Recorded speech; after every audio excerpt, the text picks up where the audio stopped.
Hello friends. अगर आप हमारे चैनल पर पहली बार आए हैं या अभी तक आपने हमारे चैनल को सब्सक्राइब नहीं किया है तो प्लीज़ इसे सब्सक्राइब कर लीजिए। चौधरी पीर बख्श के दादा चुंगी के महकमे में दरोगा थे। आमदनी अच्छी थी। एक छोटा पर पक्का मकान भी उन्होंने बनवा लिया था। लड़कों को पूरी तालीम दी। दोनों लड़के एंट्रेंस पास कर रेलवे में और डाकखाने में बाबू हो गए। चौधरी साहब की ज़िंदगी में लड़कों के ब्याह और बाल बच्चे भी हुए, लेकिन ओहदे में ख़ास तरक्की न हुई। वही 30 और 40 रुपए माहवार का दर्जा। अपने ज़माने की याद कर चौधरी साहब कहते, वो भी क्या वक्त थे। लोग मिडिल पास कर डिप्टी कलेक्टरी करते थे और आज की तालीम है कि एंट्रेंस तक अंग्रेज़ी पढ़कर लड़के 30-40 से आगे नहीं पढ़ पाते। बेटों को ऊंचे ओहदे पर देखने का अरमान लिए ही उन्होंने आंखें मूंद ली। इंशाअल्लाह चौधरी साहब के कुनबे में बरकत हुई। चौधरी फजल कुर्बान रेलवे में काम करते थे। अल्लाह ने उन्हें 4 बेटे और 3 बेटियां दी। चौधरी इलाही बख्श डाक खाने में थे। उन्हें भी अल्लाह ने 4 बेटे और 2 लड़कियां बख्शी। चौधरी खानदान अपने मकान को हवेली पुकारता था। नाम बढ़ा देने पर भी जगह तंग ही रही। दरोगा साहब के ज़माने में जनाना भीतर था और बाहर बैठक में वे मोड़े पर बैठ नैचा गुड़गुड़ाया करते।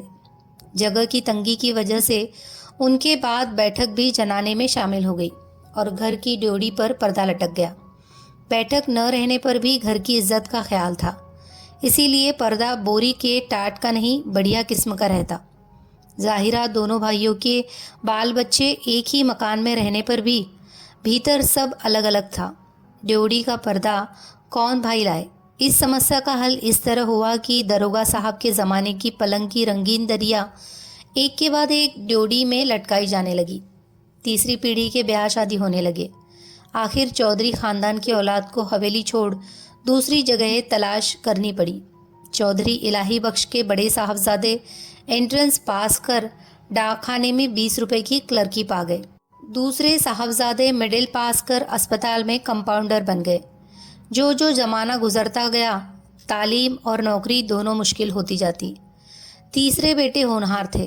उन्होंने वजीफ़ा पाया। जैसे तैसे मिडिल कर स्कूल में मुदर्रिस हो देहात चले गए। चौथे लड़के पीर बख्श प्राइमरी से आगे न बढ़ सके। आजकल की तालीम माँ बाप पर खर्च के बोझ के सिवा और है क्या। स्कूल की फ़ीस हर महीने और किताबें कापियों और नक्शों के लिए रुपया ही रुपया। चौधरी पीर बख्श का भी ब्याह हो गया। मौला के करम से बीबी की गोद भी जल्द ही भरी।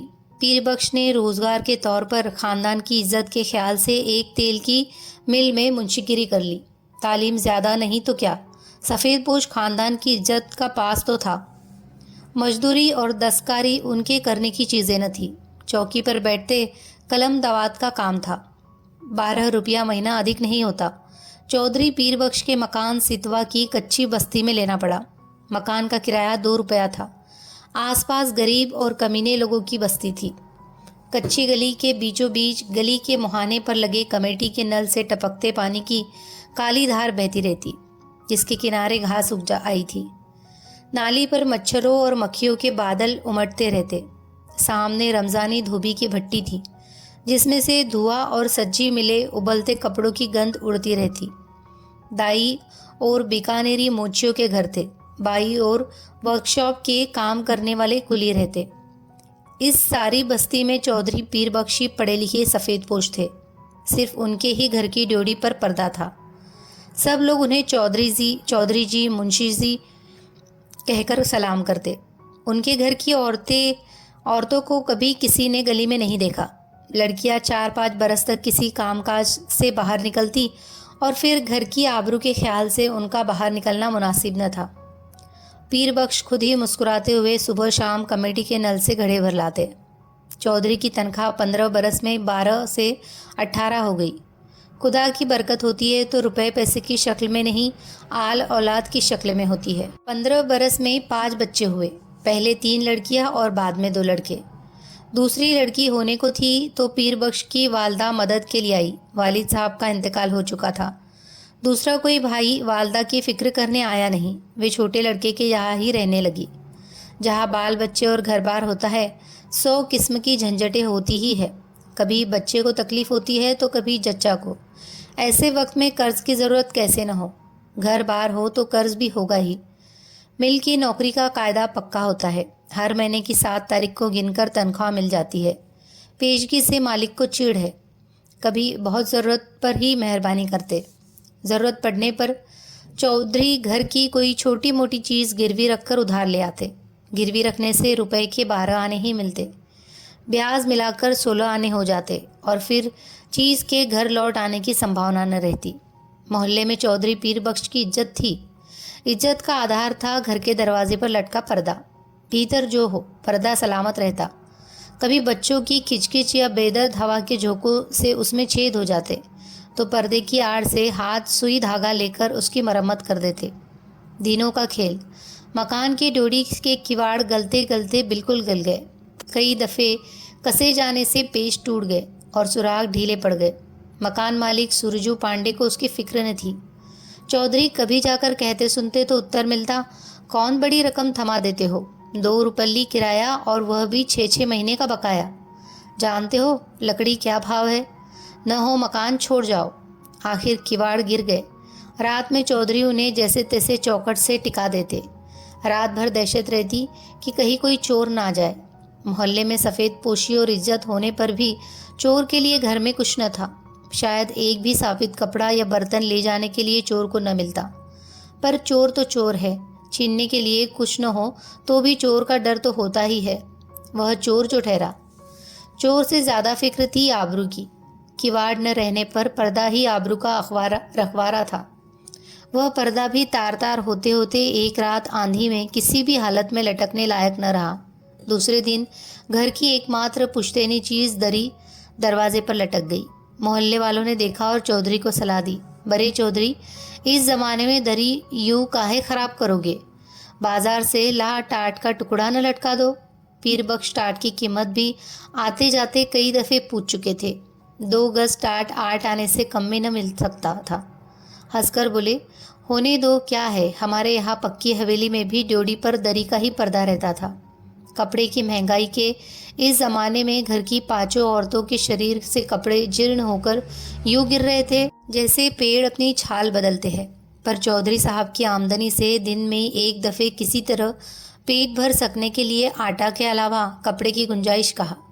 खुद उन्हें नौकरी पर जाना होता। पायजामे में जब पैबंद संभालने की ताब न रही, मार्किन का एक कुर्ता पैजामा जरूरी हो गया। पर लाचार थे। गिरवी रखने के लिए घर में जब कुछ भी ना हो, गरीब का एकमात्र सहायक है पंजाबी खान। रहने की जगह भर देखकर वह रुपया उधार दे सकता है। 10 महीने पहले गोद के लड़के बरकत के जन्म के समय पीर बख्श को रुपए की ज़रूरत आ पड़ी। कहीं और कोई प्रबंध न हो सकने के कारण उन्होंने पंजाबी खान बबर अली खां से 4 रुपये उधार ले लिए थे। बबर अली खां का रोज़गार सितवा के उस कच्चे मोहल्ले में अच्छा खासा चलता था।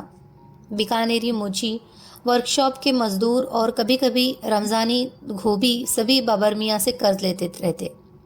कई दफ़े चौधरी पीर बख्श ने बबर अली को कर्ज और सूद की किश्त न मिलने पर अपने हाथ के डंडे से रूनी का दरवाज़ा पीटते देखा था। उन्हें साहूकार और रूनी के बीच बचावल भी करना पड़ा था। खान को वे शैतान समझते थे, लेकिन लाचार हो जाने पर उसी की शरण लेनी पड़ी। 4 आना रुपया महीने पर 4 रुपया कर्ज लिया।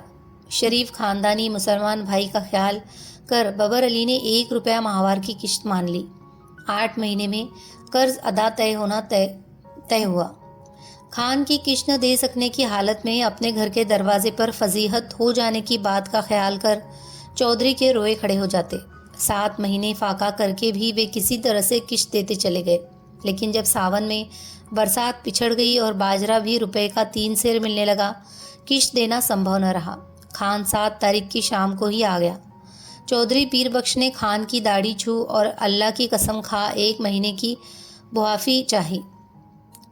अगले महीने 1 का सदा देने का वायदा किया। खान टल गया। भादों में हालत और भी परेशानी की हो गई। बच्चों की माँ की तबीयत रोज़ गिरती जा रही थी। खाया पिया उसके पेट में न रहता। पथ्य के लिए उसको गेहूं की रोटी देना ज़रूरी हो गया। गेहूं मुश्किल से रुपए का सिर्फ 2.5 सेर मिलता। बीमार का जी ठहरा कभी प्याज के टुकड़े या धनिए की खुशबू के लिए ही मचल जाता। कभी पैसे की सौंफ, अजवाइन, काले नमक की ही ज़रूरत हो तो पैसे की कोई चीज़ मिलती ही नहीं। बाजार में ताप का नाम ही नहीं रह गया। नाहक इकन्नी निकल जाती है। चौधरी को 2 रुपये महंगाई भत्ते के मिले, पर पेशगी लेते लेते तनख्वाह के दिन केवल 4 ही रुपये हिसाब में निकले। बच्चे पिछले हफ्ते लगभग फाके से थे। चौधरी कभी गली से 2 पैसे की चौराई खरीद लाते, कभी बाजरा उबाल सब लोग कटोरा कटोरा भर पी लेते। बड़ी कठिनता से मिले 4 रुपये में से 1.25 रुपया खान के हाथ में धर देने की हिम्मत चौधरी को न हुई। मिल से घर लौटते समय वे मंडी की ओर टहल गए। 2 घंटे बाद जब समझा खान टल गया होगा और अनाज की गठरी ले वे घर पहुंचे। खान के भय से दिल डूब रहा था, लेकिन दूसरी ओर 4 भूखे बच्चों, उनकी माँ, दूध न उतर सकने के कारण सूख कर काटा हो रहे गोद के बच्चे और चलने फिरने से लाचार अपनी ज़ईफ माँ की भूख से बिलबिलाती सूरतें आंखों के सामने नाच जाती। धड़कते हृदय से वे कहते जाते, मौला सब देखता है, खैर करेगा। 7 तारीख की शाम को असफल हो खान 8 की सुबह खूब तड़के चौधरी के मिल जाने से पहले ही अपना डंडा हाथ में लिए दरवाजे पर मौजूद हुआ। रात भर सोच कर चौधरी ने खान के लिए बयान तैयार किया। मिल के मालिक लालाजी 4 रोज़ के लिए बाहर गए हैं। उनके दस्तखत के बिना किसी को भी तनख्वाह नहीं मिल सकी। तनख्वाह मिलते ही वह 1.25 रुपया हाजिर करेगा। माकूल वजह बताने पर भी खान बहुत देर तक गुर्राता रहा। हम वतन छोड़ के परदेश में पड़ा है, ऐसे रुपया छोड़ देने के वास्ते हम यहाँ नहीं आया है। हमारा भी बाल बच्चा है। 4 रुपये में रुपया नहीं देगा तो हम तुम्हारा कर देगा। 5वें दिन रुपया कहाँ से आ जाता। तनख्वाह मिले अभी हफ्ता भी नहीं हुआ। मालिक ने पेशगी देने से साफ इनकार कर दिया। 6ठे दिन किस्मत से इतवार था। मिल में छुट्टी रहने पर भी चौधरी खान के डर से सुबह ही बाहर निकल गए। जान पहचान के कई आदमियों के यहाँ गए। इधर उधर की बातचीत कर वे कहते, अरे भाई हो तो 20 आने, पैसे तो दो, 1 रोज़ के लिए देना, पैसे ऐसे ही ज़रूरत आ पड़ी है। उत्तर मिला, मियाँ पैसे कहाँ इस ज़माने में, पैसे का मोल कौड़ी नहीं रह गया। हाथ में आने से पहले ही उधार में उड़ गया तुम। दोपहर हो गई, खाना आया भी होगा तो इस वक्त तक बैठा नहीं रहेगा। चौधरी ने खान आया भी होगा तो इस वक्त तक बैठा नहीं रहेगा, चौधरी ने सोचा और घर की तरफ चल दिए। घर पहुंचने पर सुना खान आया था और घंटे भर तक ड्योढ़ी पर लटके दरी के पर्दे को डंडे से ठेल ठेल कर गाली देता रहा है। पर्दे की आड़ से बड़ी बीबी के बार बार खुदा की कसम खा यकीन दिलाने पर कि चौधरी बाहर गए हैं, रुपया लेने गए हैं, खान गाली देकर कहता, नहीं बज्जात चोर भीतर में छिपा है, हम 4 घंटे में फिर आता है, रुपया लेकर जाएगा, रुपया नहीं देगा तो उसका खाल उतार कर बाजार में बेच देगा। हमारा रुपया क्या आराम का है। 4 घंटे से पहले ही खान की पुकार सुनाई दी। चौधरी पीर बख्श के शरीर में बिजली सी दौड़ गई और ये बिल्कुल निसत्व हो गए, हाथ पैर सुन और गला खुश्क। गाली दे पर्दे को ठेल कर खान के दोबारा पुकारने पर चौधरी का शरीर निर्जीव प्राय होने पर भी निश्चेष्ट न रह सका। वे उठकर बाहर आ गए। खान आग बबूला हो रहा था। पैसा नहीं देने का वास्ते चिपता है। एक से एक बढ़ती हुई 3 गालियां एक साथ खान के मुंह से पीर बख्श के पुरखों पीरों के नाम निकल गई। इस भयंकर आघात से पीर बख्श का खानदानी रक्त भड़क उठने के बजाय और भी निर्जीव हो गया।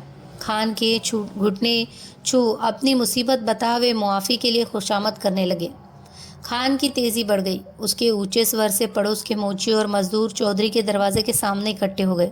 खान क्रोध में डंडा फटकार कर कह रहा था, पैसा नहीं देना था, लिया क्यों, तनख्वाह किधर में जाता, आरामी, हमारा पैसा मारेगा, हम तुम्हारा खाल खींच लेगा।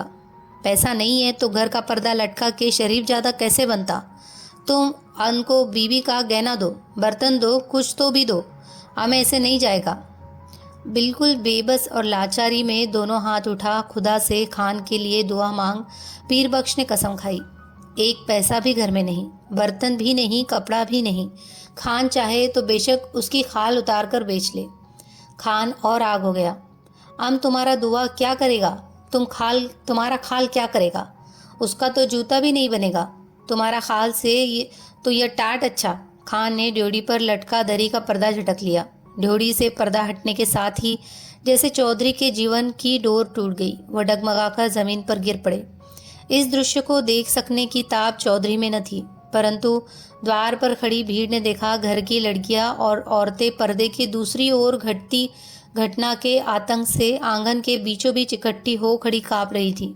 सहसा पर्दा हट जाने से औरतें ऐसे सिकुड़ गई जैसे उनके शरीर का वस्त्र खींच लिया गया हो। वह पर्दा ही तो घर भर की औरतों के शरीर का वस्त्र था। उनके शरीर पर बचे चिथड़े उनके 1/3 अंग ढकने में भी असमर्थ थे। जाहिल भीड़ ने घृणा और शर्म से आंखें फेर ली। उस नग्नता की झलक से खान की कठोरता भी पिघल गई। ग्लानि से थूक पर्दे को आंगन में वापस फेंक क्रुद्ध निराशा में उसने लाहौल विला कहा और असफल लौट गया। भय से चीख कर रोड में हो जाने के लिए भागती हुई औरतों पर दया कर भीड़ छड़ गई। चौधरी बेसुध पड़े थे। जब उन्हें होश आया, ड्योढ़ी पर का पर्दा आंगन में सामने पड़ा था, परंतु उसे उठाकर फिर से लटका देने का सामर्थ्य उनमें शेष न था। शायद अब इसकी आवश्यकता भी नहीं रही थी। पर्दा जिस भावना का अवलंब था वह मर चुकी थी। आप सुन रहे थे यशपाल की कहानी पर्दा। कहानी अगर आपको अच्छी लगी हो तो प्लीज़ इसे लाइक कीजिए, शेयर कीजिए और कमेंट कीजिए। धन्यवाद।